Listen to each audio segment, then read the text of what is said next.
Je disais en intro qu'avec Macron, on pouvait être plein de choses à la fois. Mais grâce à notre invité, on va peut-être y voir plus clair. Alors, qu'il faille ramer pour défendre la ministre du Travail, Muriel Pénicaud, tweeter sur le plan banlieue ou cogner sur Mélenchon, le délégué général de La République En Marche et secrétaire d'État chargé des relations avec le Parlement est toujours partant. Avec ses faux airs de Monsieur Tout-le-Monde, il est partout chez lui, à l'Assemblée, au gouvernement. Il va nous le prouver encore ce soir dans la case en plus. Je vous demande un tonnerre d'applaudissements pour Christophe Castaner.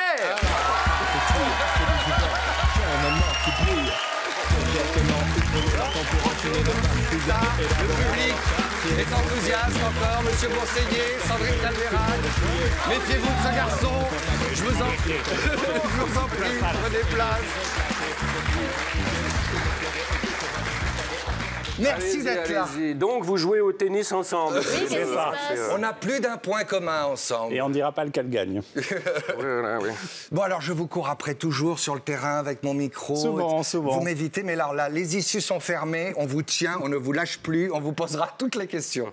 Alors, on a un point commun tous les deux, c'est qu'au-delà d'avoir des tennis blanches, on est tous les deux très amoureux d'Emmanuel Macron. C'est vrai que c'est un point commun dont on a parlé quelques fois. Ah, il me manque un petit peu, moi, en ce moment, parce qu'il est président, il a chopé le melon, il a un peu la grosse tête. Non, mais il nous a échappé depuis qu'il est devenu président. Ouais, c'est vrai. Avant, l'un et l'autre, on croyait seulement Tiens, oui, les gens relation... disent oui, c'est vrai, il nous a oubliés. Moi, j'ai dit échapper, hein, j'ai pas dit oublier. Pas dit échapper. Voilà, mais on pensait qu'on avait une relation exclusive, vous comme moi avec lui, et patatras, maintenant c'est avec les Français. Bon alors, cher Christophe Castaner, vous rentrez dans plusieurs cases. Je vous propose de regarder un peu toutes les cases dans lesquelles vous êtes. Donc il y a la première quand même, on dit Monsieur le Ministre, oui, secrétaire d'État des relations avec le Parlement.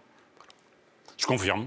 Hein? Jusque-là, c'est quelque chose d'éphémère d'être ministre, donc mais à l'heure qu'il est, je suis encore. Patron de La République En Marche. Pareil, c'est éphémère aussi. Alors ça, on ne le sait pas, mais c'est un point commun avec Valls et bien d'autres. Vous étiez rocardien.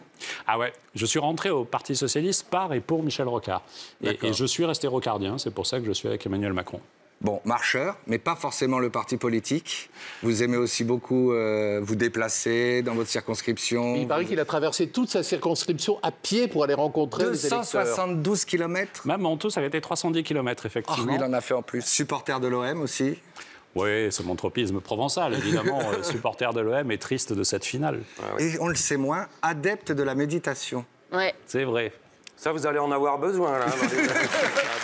Parmi les professions, qui êtes-vous, Christophe Castaner? On ne vous connaît pas. Entraîneur de football de Perpignan, c'est sympa. C'est bien, ouais. Et acteur, je peux toujours espérer.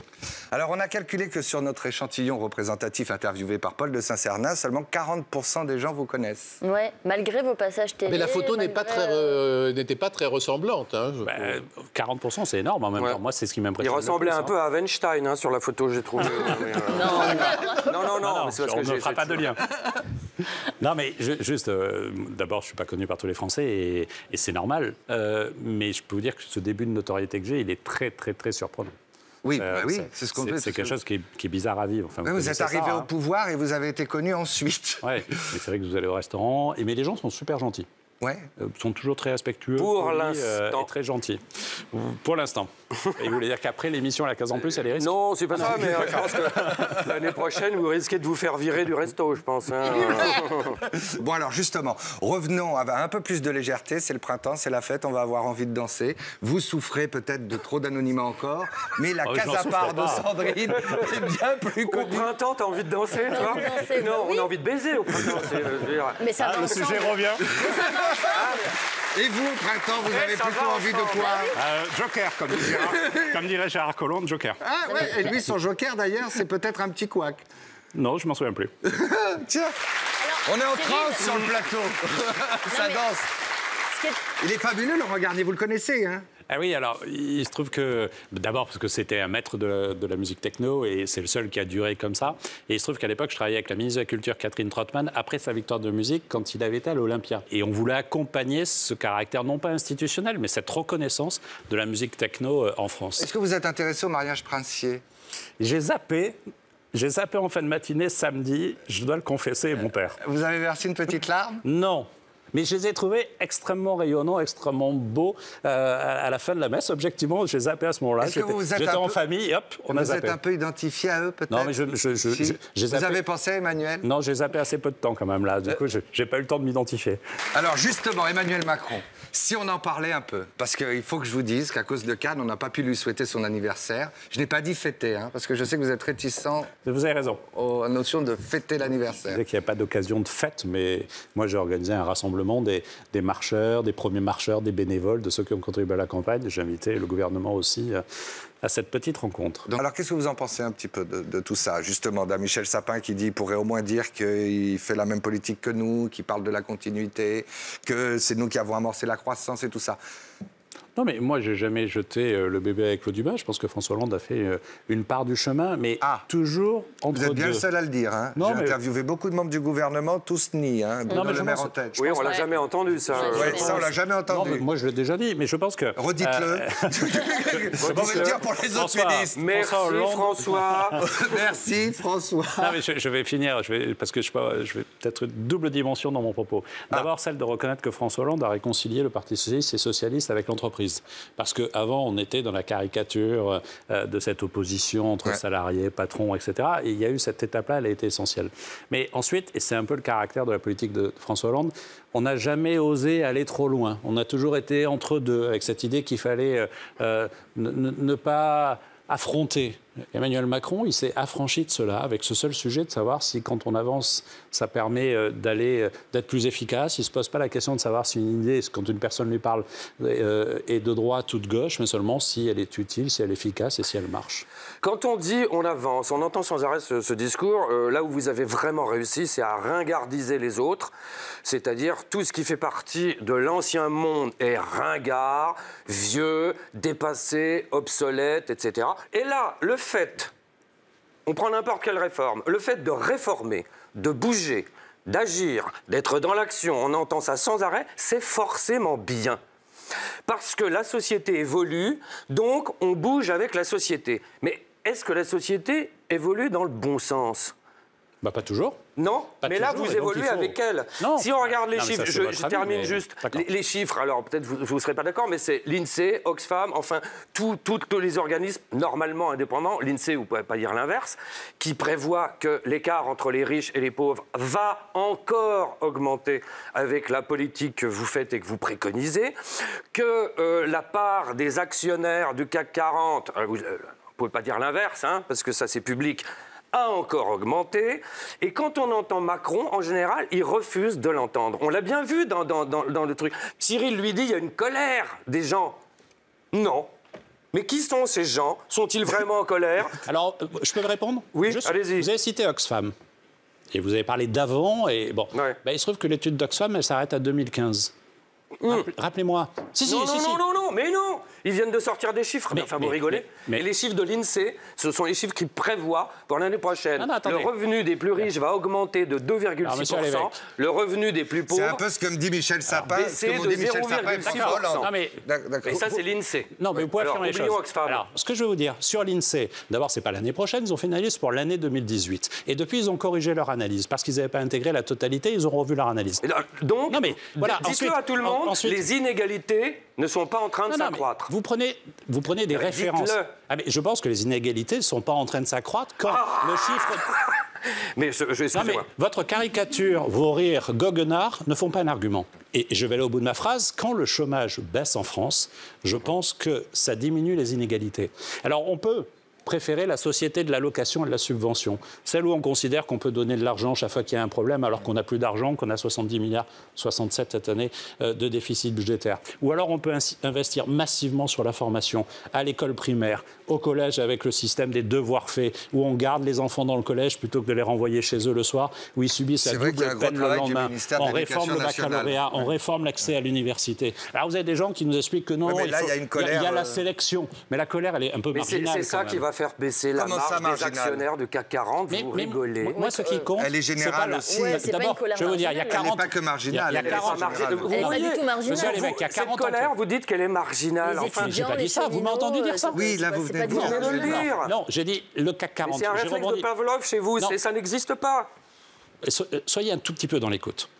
Vous avez parlé du CAC 40, je vous dis ça, c'est marginal. Parce que le CAC 40, c'est 40 entreprises.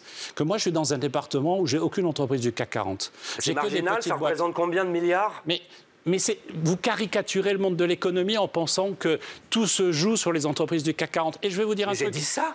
Mais oui, vous parlez du CAC 40. Et l'étude d'Oxfam ne porte que sur les entreprises du CAC 40. Alors, soit vous prenez des références sur le CAC 40, soit vous citez le CAC 40. Les bénéfices des banques et la répartition des bénéfices dans les banques n'a jamais été aussi élevée. Mais vous avez raison, ça me choque. On peut prendre d'autres exemples. Non, mais vos chiffres, je vous le dis, je vous rappelle... Ils sont faux. Non, ils s'arrêtent en 2015. Voilà, point. Et donc, ce sont les chiffres des deux Christophe. Ce sont les chiffres de cette année. Non. Et puis, ce n'est pas des chiffres d'Oxfam. Monsieur Allevec. Les bénéfices des banques qui ont augmenté, qui n'ont jamais été aussi là, hauts vous parlez de la depuis distribution. la crise de 2008. Non, mais et la cri. répartition aux actionnaires dans les banques, c'est énorme. Vous les avez vus comme moi. Mais bien sûr. Bon, mais je vous ai pas dit... Qu'est-ce que vous faites pour que cet argent soit mieux réparti? Je ne vous ai pas dit que c'était normal. Personne n'a dit ça. On va y arriver. Mais monsieur Allevec, moi j'ai une différence entre vous et moi. C'est que moi je suis plutôt fier aussi d'avoir des grandes entreprises en France. Je veux dire, ça me choque pas. Parce que moi je suis pas fier. Demain... Non, vous les aimez pas. Vous les aimez pas, les grandes entreprises. Depuis tout à l'heure, vous les stigmatisez. Vous rigolez ou quoi? Je les adore. Mais depuis... Vous savez ce que c'est? Là, je pense que vous n'êtes pas tout à fait crédible. Si, moi j'adore Google qui paye ses impôts, par exemple. C'est pas une entreprise du CAC 40 et on fait tout pour que Google paye ses entreprises. Christophe, en latin, ça veut dire porter sa croix. Alors portez vos croix, allez boire un coup et puis on va continuer l'émission. Alors, je vous rappelle que... Eh bien, qu'est-ce qu'on ferait sans Sandrine? Et en plus, je rappelle à Sandrine que Saint Christophe portait sa croix, mais surtout, il portait Jésus sur ses épaules au moment où il traverse la rivière. Voilà, donc, encore ça Macron. nous fait un lien avec... Et donc, il y a Macron sur votre croix à vous. Ah non, bah, Christophe Allevec, manifestement, ça lui passe beaucoup.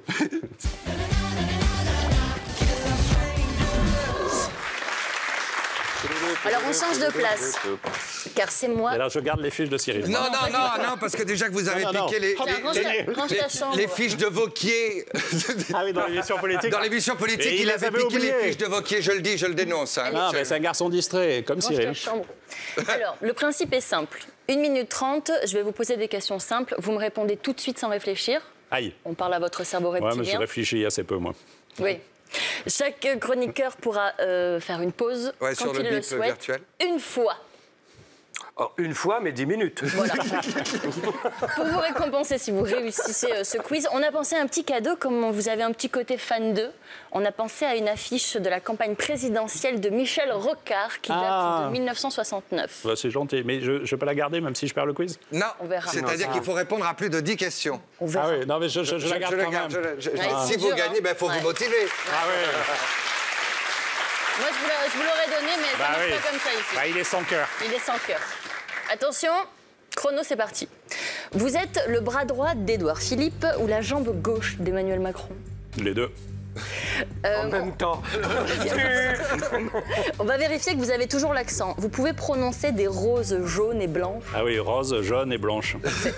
Le truc qui vous fait le plus marrer, contempler les ruines du Parti socialiste que vous avez contribué à dynamiter ou vous moquer de Mélenchon sur Twitter? Ah, plutôt le deuxième, Mélenchon sur Twitter.